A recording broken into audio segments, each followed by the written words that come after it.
Mhm. Yeah, I think about last year we met, and so Merry Christmas. Reincarnation is this science that is not explained. Even Mm-hmm. you don't have the explanation of what it is today. Even till today, no. I wrote it during my medical school years. All right, I remember pathology used to be really boring. So I used to sit right in front with my. But there's one particular feedback that I've got, and I got it just last month, by the way. And I could Mm-hmm. actually personally relate to that person because she had one such experience. Right. Okay. So, Mm-hmm. I started writing actually after the passing of a dear friend. So I Uh-uh. think writing on my experience coping with cancer, Mm-hmm. right? So that was, it helped me come out of the whole, trial, and the whole cancer per se isn't a very nice thing, right? And my heart goes out to all the cancer patients and survivors and those who have left, you Mm-hmm. know, having the disease. So the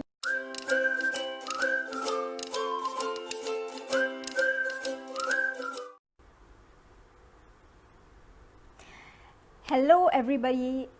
So we are live right now for another episode of Author Live Chat with author Brina Tharishinee, and so this is going to be a Christmas special. And so before that, Merry Christmas to all of you who are celebrating Christmas, and to the rest of you who are not really celebrating Christmas, happy holidays, and I hope that you are enjoying the day. And so today's show is a bit different because we used to go live on Facebook, but today we decided to go live on Instagram for a change.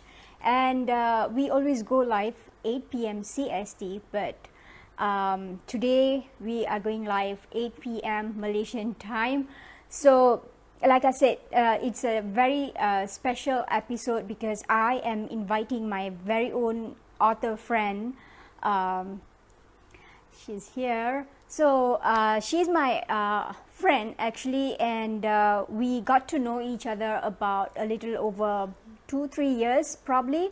And we also we also went to launch our book together last year, and the both of us, we always enjoy talking about interesting stuffs, and it's actually a pleasure to have her today with me for the show. And so a little bit about Brina, right? So Brina, she actually loves writing, and she started writing at a very young age. And she's also a very smart student in terms of extracurricular activities, and also in terms of education. So later on she went on to pursue medicine, and despite having a very tight schedule during her medical college, she never fails to write. She at least writes 5 pages a day, right? So she has published one book which is called Janma Antare.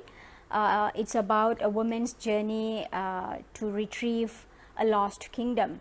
So she also has about 7 other unpublished manuscripts.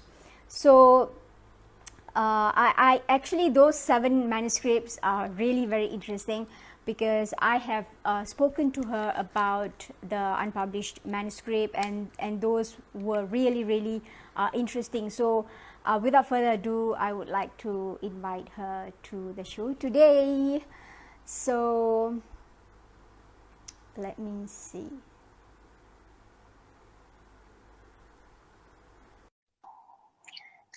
So I've invited her, and hopefully she's getting the notification. Oh, yeah! Hello, Brina. Hello. Hi, Christina. How are you? I am good. How are you? I'm good. I'm good. Merry Christmas. So I mean, I think it has been quite some time since we met. The two of Yes, us, we met. I guess it's has really almost been been a time. year plus. Yeah, I think about last year we met, And so Merry Christmas to you. I mean, although we are not really celebrating Christmas, but yeah, um, you actually had a good day today. How was your day? Yeah, it was good. Started off with prayers. Uh-huh.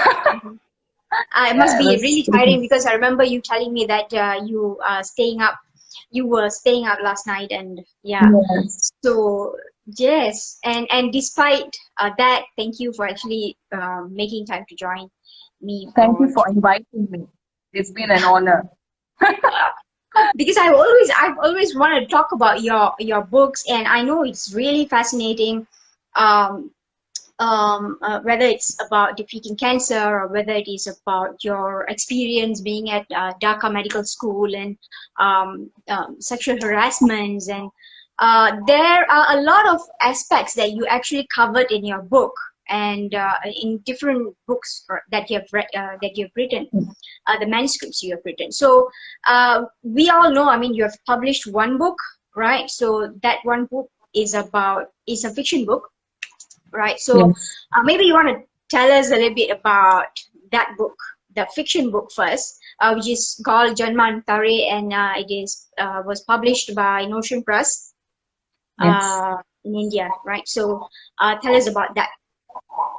Okay, Janma Antare is basically a fiction, and it basically evolves about this girl called Swastika who has, Mm-hmm. past birth revelations, Mm-hmm. and she goes in search, you know, uh, she goes in search about this lost kingdom, sunken kingdom, right? And Mm-hmm. it's this book is about reincarnation. I've covered briefly on old age already, and Mm-hmm. then yeah, that's about it. But it basically covers the major portion is on reincarnation, because that is like reincarnation is this science that is not explained.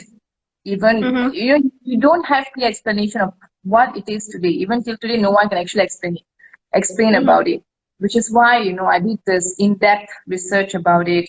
I read about it, and then consulted a few people who I believe who are well versed about this whole issue, and then I came up about this book, and I wrote it during my medical school years. All right, I remember pathology used to be really boring, so I used to sit right in front with my manuscript. I used to look at the lecturer and then write my story and my ideas, and look at her bag and give her the smile, like it took me 5 years to write that book, write, type, and then print it out, get it proofread. So yeah, that book has a lot of soul connection towards me. Yeah. Right. So, I mean, in terms of research, right, I know a little bit that you have done pretty extensive research in terms of, getting valid details or information to even weave the stories together. So, how difficult was it?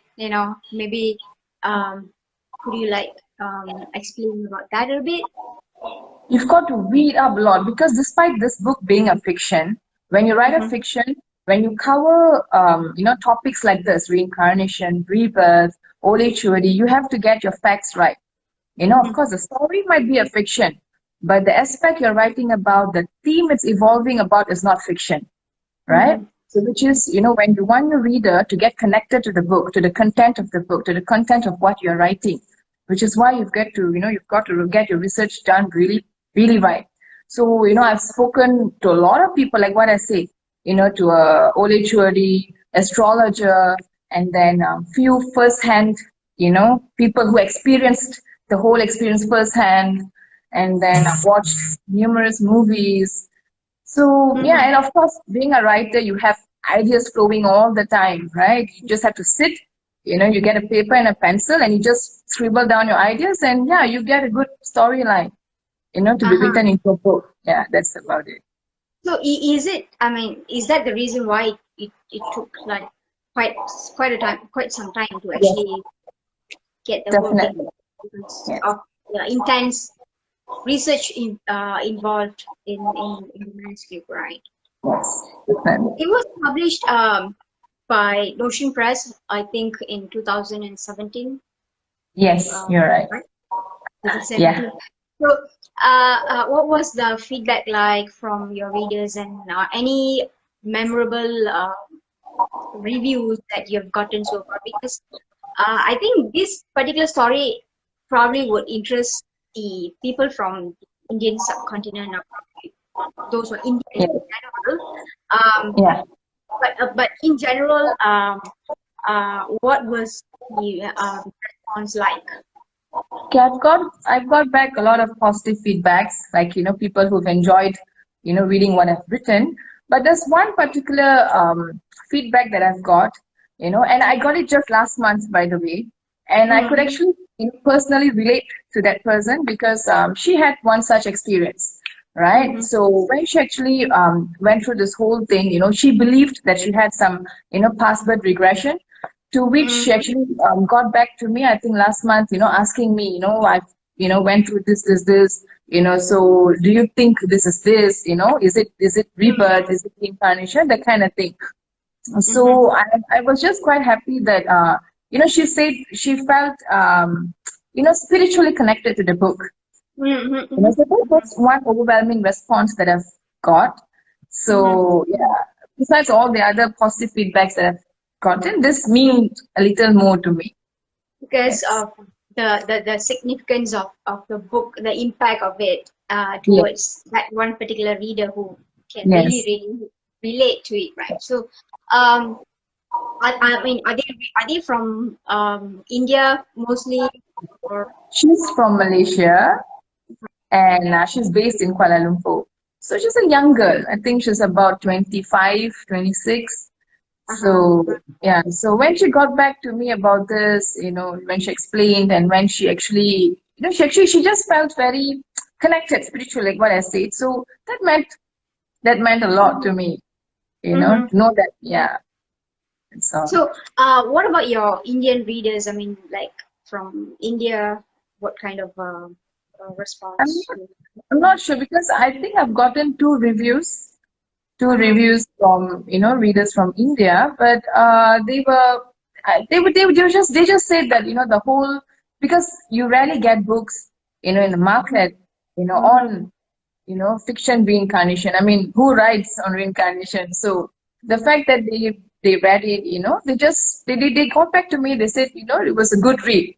It was worth the Mm-hmm. time. It was worth the money. So yeah, so that was about it. But yeah, in Malaysia, yes, I got quite a number of, I would say, a lot of positive reviews from friend and family circle. Mm-hmm. Yes, and yeah, Right. So, and then coming to your other books, right? I mean, like what you've mentioned earlier, like during your medical school, you used to write a lot, and today you have 7 unpublished manuscripts. So, when did you actually started writing all that 7? And sort of like that's just a yes, lot okay. in store. So, what was your writing your writing habit like? Was like during the early days. I mean, I believe probably now it's a bit difficult to actually catch up with writing Yes. consistently. I believe you wrote very consistently. You have this schedule, and you were really into writing. So, um, tell us about that. Probably your in terms of your writing schedules. Okay, I started writing when I was 10, right? Mm-hmm. And I thought to write as a scene back then, because, Indian family, they say you have to be, Yes. academically you have to be good, and, you don't have time, you don't have time to waste on writing. But so what I used to do, I still remember when I was 10, I was a small kid. So, Mm-hmm. I started writing actually after the passing of a dear friend. So I Uh-huh. think writing pretty much became an escapism for me. Uh-huh. I think that was a route, I found and I carved for myself to pretty much Mm-hmm. escape, the whole depression and I think the whole effect of it, of death. So, I used to shower very fast. I used to barely be in the washroom like for 5 minutes. And I used to drape towel and come out and then I write few lines. You know? Uh-huh. So the first book, not book, it was just a novella, a short novel. I think it was Mm-hmm. almost 76 pages in length. Yeah, that was based on my friend's death. Right. And from there, I started progressing and I started writing more. So then it became pretty much like an addiction. To write is an addiction, right? You start writing, you can't stop. So I started writing. So the more you write, the more ideas you come up with. So, when I used to have, like, for example, when in Malaysia, I think we have this whole interreligious marriage issue, which is so Correct. it's an issue. It's a constant issue, which can be quite sad. So I wrote a book on that. As a way for me to cope. I think it was just a way for me to cope with this whole issue. I wrote a book, based on interreligious marriage between a Hindu woman and a Muslim man. Which is very controversial, I admit. Right? I wrote that book, I think, when I was 15. Right? And then I wrote three more books. That was just on clairvoyance. Right? Because I think clairvoyance is this branch of I don't know which branch is it, witchcraft and wizardry, I'm not sure, but that is a particular science. It's another branch of science which is again cannot be explained scientifically in scientific terms. So I was very fascinated with that whole idea. Then I have 3 books on that written on clairvoyance, evolving about this fictionary character called David Coster. Right, so that was one, and then one on interreligious marriage, and then one is based on my experience coping with cancer. Right, so that was it helped me come out of the whole trial and the whole pain of being subjected to such an illness at a young age. Right, so yeah. And then I used to have this constant writing schedule. Right, I used to write 5 pages at minimum level. And on days that, I was overflowed with ideas, I just continued writing for, say, 1-2 hours. But right now with my, 2 toddlers, taking and screaming about, it's really hard these days. Yeah. But despite that, I think you still write. I mean, you still... Yes, I still write, but it's not as disciplined as it was before.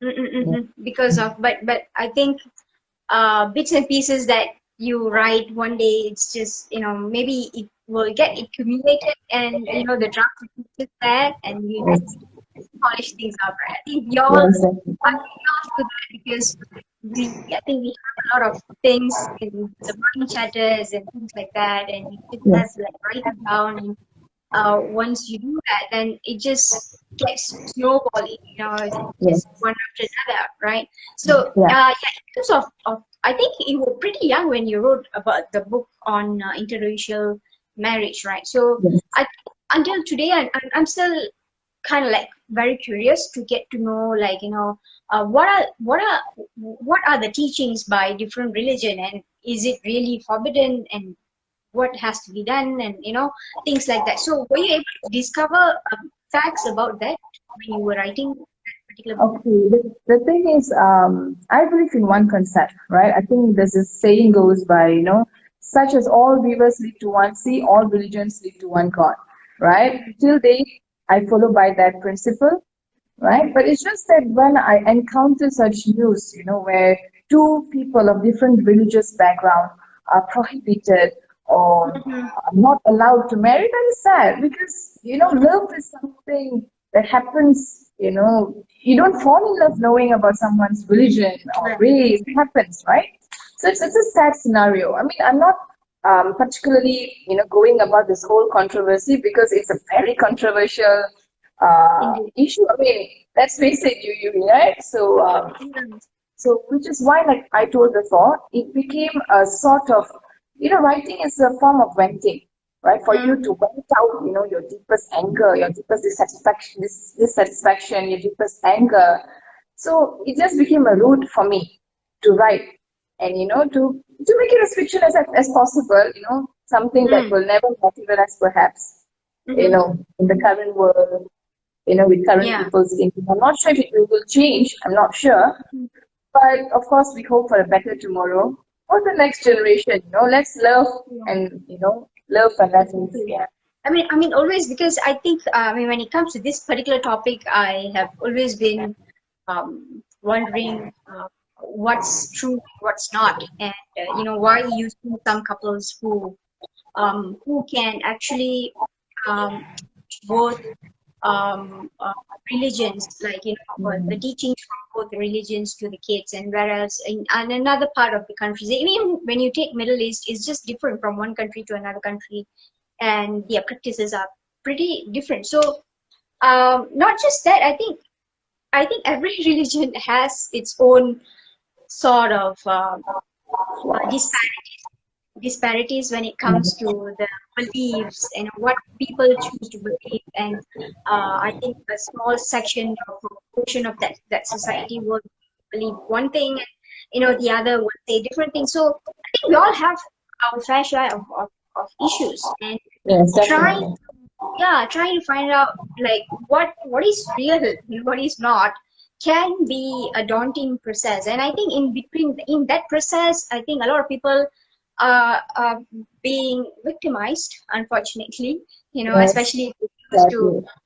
go for intermarriage, interracial, interreligious marriages as well. So And not to uh, speak of, honor killing in the name of yes, religion. It's very sad. yes, and that is, I mean, it is something, it is an ongoing struggle. I think even until today, when I go on Twitter, I still see stories about that. It's just there. It's so difficult to actually break that stigma, break that mentality, So because you don't really know where it is coming from, for you to really target. So even the activists are actually finding it difficult to do Yes. that. So a very sad thing. So um, yeah, and coming to your I think you wrote a book also on your experience on being at the medical school at Dhaka, right? Yes. Right. So maybe you'd like to share a little bit about that. About my experience in Dhaka Medical College. Because during my days at Dhaka Medical College, it was just stressful. It was medical Mm-hmm. school, and you're a foreigner there. You're not Uh-huh. accustomed to the language and culture and tradition. I mean, not saying that. I mean, of course, we all have, this whole subcontinental roots, which Mm-hmm. traces back all the way to India. But in Dhaka, we had to speak Bengali, right? So Mm-hmm. it took us years to actually, I mean, it took me, I think 2 years plus to actually get, a little grasp for the language, right? So, but the whole 5 years there, it taught me a lot, right? It definitely taught me a lot. It taught me the whole point of being independent. Because in Malaysia, when I was back in Malaysia, I was spoon fed. I mean, my father was there, my mother was there. They get everything done for you. But when you are there abroad, away from your family, you have to fend for yourself, Mm-hmm. and of course when you have few good friends around you, and I think Sudha was online just now, so yeah, she Uh-huh. was my good friend in Dhaka. Mm-hmm. So yeah, I mean, I had very few good friends, but yeah, I think probably we all kept each other going, right? Mm-hmm. And one thing I think I've learned, from those 5 years was, a lot of imparting knowledge lessons definitely, but the whole fact of I learned a lot about humanity over there, right? Despite them being, it was a third world country, right? It was Mm-hmm. poor, it was a very poor nation. But the fact that, the little joy that you get from, the simple families around there, the whole thing, the whole love they had as a community, which I say was absent, to a Mm-hmm. certain degree in Malaysia. Probably around the circle that I was in, I'm not sure, right? I wouldn't generalize the whole thing because probably I was exposed to people like that. Mm-hmm. But yeah, I would say the 5 years was very valuable, right? I really, yeah, Bangladesh is my second home, right? Mm-hmm. I still do watch Bengali movies to not lose track of the language. I speak to my kids in Bengali, so that they get to pick up a word or two. Yeah, but I would say I earned a medical degree from that. I Mm-hmm. mean, so it's a different experience, right? If given a chance, I would definitely go back. At least, Mm-hmm. to give back my kids and show the country where I earned my degree from. Mm-hmm. And when I was in Bangladesh, I completed two books simultaneously, right? One was Janma Antare and one was on my cancer. Because the cancer book, I wrote it at a very, spaced interval. Like I took Mm-hmm. 1 year to complete it and then I take a break because it becomes, you get clocked. You have this writer block and then you get clocked, and then sometimes as a writer you tend to look for, variety in genres to dip Correct. to it, right? I mean, which is, I'm not sure if it's a good thing to do, but that's how I've been, probably that's how I managed writing 7 manuscripts. So, so that was when I wrote about the cancer, and so Bangladesh is very special, right? Mm-hmm. Yeah, I don't know, it's just a Right. special place. I mean, so in terms of writing about cancer, I mean, we all know that cancer is like, I mean, you've also written about that for uh, magazine that we were acquainted with for a short period of time. Yeah. You wrote about that as well. So for Cancer Awareness Month, um, you actually overcome it twice. So, Yeah. so what was the impact towards your lifestyle, and how has it influenced you towards life? The thing is, cancer per se isn't a very nice thing, right? And my heart goes out to all the cancer patients and survivors and those who have left, Mm-hmm. having the disease. So the thing is, as for me, I would just consider myself very lucky because the first time I had it, I was 15. Was it 15? I think I was 15, right? That was no. The first time I had it when I was 3. It was a bone cancer. It was in my leg.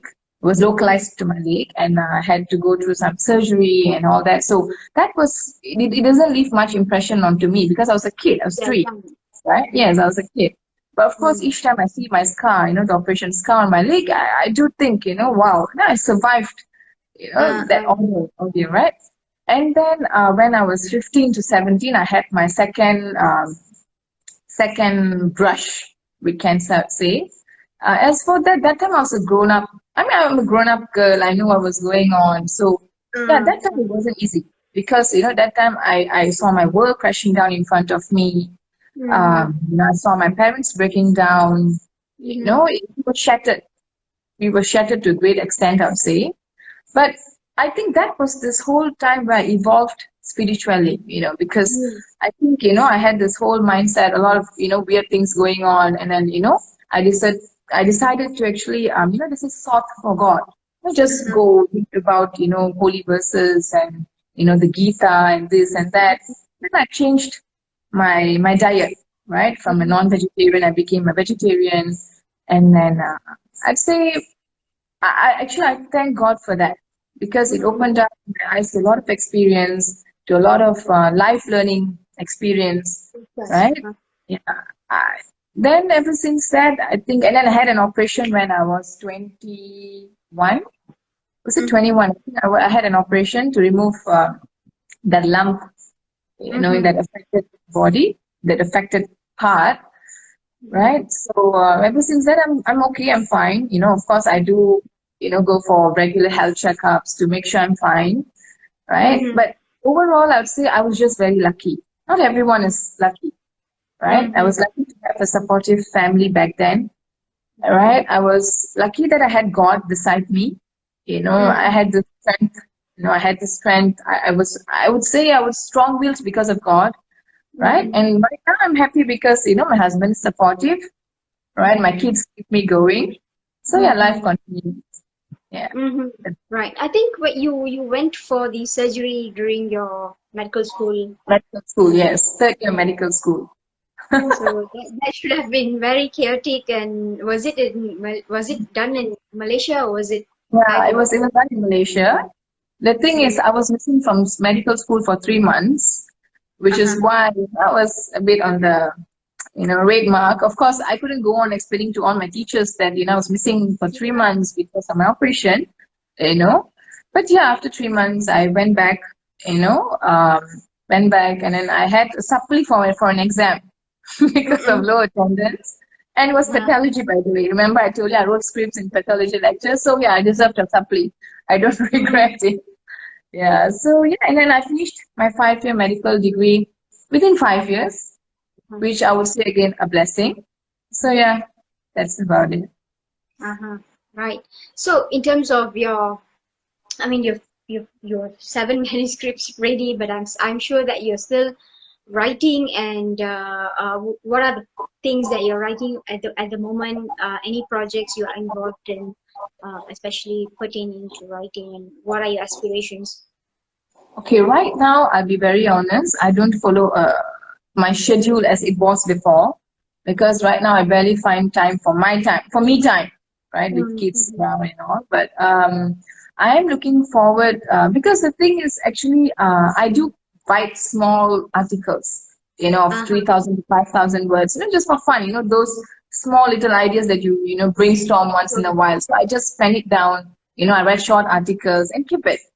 And those ideas that I've had few ideas recently on this Eastern concept of illuminati, right? Because we do have the Western concept, which is well versed to almost everyone, but we do have the Eastern concept of it as well.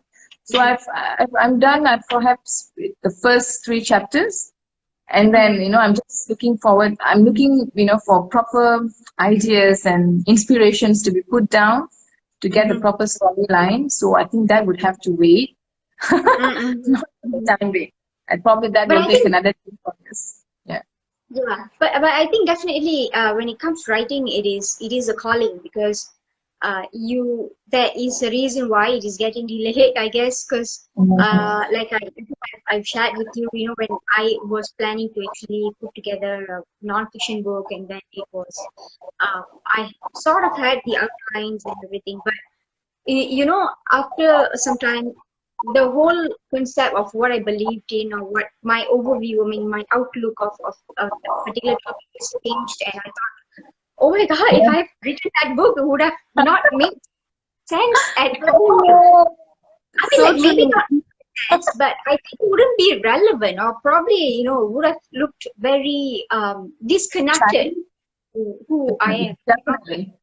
I think it is definitely a divine calling now. It's supposed to be written at that particular time. That's when you get things published and it's out and all. Even writing itself, I think there should be an urge to actually write it down, pen it down. Yeah, and so your first book is published by Notion Press. So is it still available on? It's still available. It's still available on Amazon. Yes, it's available on Amazon. It's available on Play Store. Then it's available from Notion Press store by itself as well. But I'm hoping to land with some traditional publisher for the next manuscript publishing. Hopefully, we don't know. Which is why I'm actually keeping everything on hold, because with the whole pandemic, with the whole pandemic going on, with the whole, a lot of chaos around us, right? So that's why I kept everything on hold. But I believe I'll start working on it maybe mid next year, when I've got everything settled down a little more. Because, for you to be able to get through an agent to a publishing agent, publishing houses isn't easy. So I'm keeping it all on hold. And of course, going through the manuscript right now is very important, because like what you said, when I read through my old manuscripts, there are a lot of things that I actually want to change right now, which I think, okay, this thing needs some modification. Yes. So you've also planned out like several modifications to be done definitely. to your manuscripts, and was that like due to, purely to improve the manuscript, or you just had a spark of the idea to change something intentionally? Change something intentionally, I'll say. Because sometimes your perception towards certain things change as you age. Yes. Right? Things that you might agree with, long before, you might disagree right now. Right? And of course, it goes vice versa. So there are things that I would change intentionally. So, to be able to do that, you need time. And so I'll be working on it soon. Right. So what do you do during your spare time? I mean, I know that, managing 2 kids is no joke, and, it takes a lot of chunk of your time. But when you get your free time, what do you actually enjoy doing? And what are the things that you love to discover more? I'll be honest, right? Right now, my life evolves all about my two kids, right? So even during my spare time, I sit down and I write down list of things to be taught, right? Because I want to impart this whole reading, habit onto my kids, which I think kids these days lack a lot, right? The kids these days, yeah, when you go out, they're all with gadgets. They are comfortable with YouTube. They are comfortable with Netflix. They're comfortable with so many other things but books, which I think it's a very sad thing. I mean, what joy do you get, using a gadget? I mean, what do you get? I mean, it's nothing as much as you holding on to a book, a paperback, going through the words. That's different. Of course, now it's all about going e-digital, e-reading, e-book. I do agree, right? But the whole traditional reading concept is fast vanishing, which is very worrying. So when I'm free, I'll be honest, right? I don't have me time these days. So what I do, even when I'm very free, I the thing is, my kids love to read, right? They love reading. So my husband and I, we take turns, we read them book, and then all these books are theirs, by the way, all this. Yeah. So they read. So what I do, I actually I make a timetable for them. Right, like today, what book do we cover? The next day, what book do we cover? And we have painting, we have puzzle solving, we have garden for them. So these are how my life is all about these days, right? I guess I have to, but if you ask my personal interest would definitely be religion, right? If you give me my own spare time, something that I love to do, probably I like to sit down in a very quiet room without my kids howling about. They're probably going through the Gita or something. Yeah. Right now. Okay. Yes. I mean, it has been a pleasure to actually have you, and despite you staying up the day before for the puja, and it's Christmas, and we are having holiday time. Thank you actually for sparing your time to come on the show, the live, and to talk about your books and yourself. I believe your book is available on notionpress.com. I have actually added the information, so those who are interested can definitely go and check out your book. It is Janma Antare. It has this vibrant cover that was really, really nicely done, I have to say. So that one is available on Notion Press, so you can just easily Google. I know the links that you put on Instagram is just not clickable, so those who are interested can just get it from Notion Press. Even India residents can actually get it directly. Yes. So yes. So thank you so much, Brina, for joining us. And thank you, Jess. Merry Christmas. I think Merry Christmas to you. I think we have pretty much interesting stuff. A little bit about what you've written here in all these manuscripts. So thank you so much. I guess a lot of people joined as well. Will be available for replay, and I'll be trying to on Facebook. So I'll see how, because this is my first time doing live on Instagram. So I think I will have to figure it out, how to do it. So thank you so much. Thank you so much. Hope to see you soon in person. After all this Corona thing is over. Thank you so much. Thank you. All right, bye bye. Bye bye.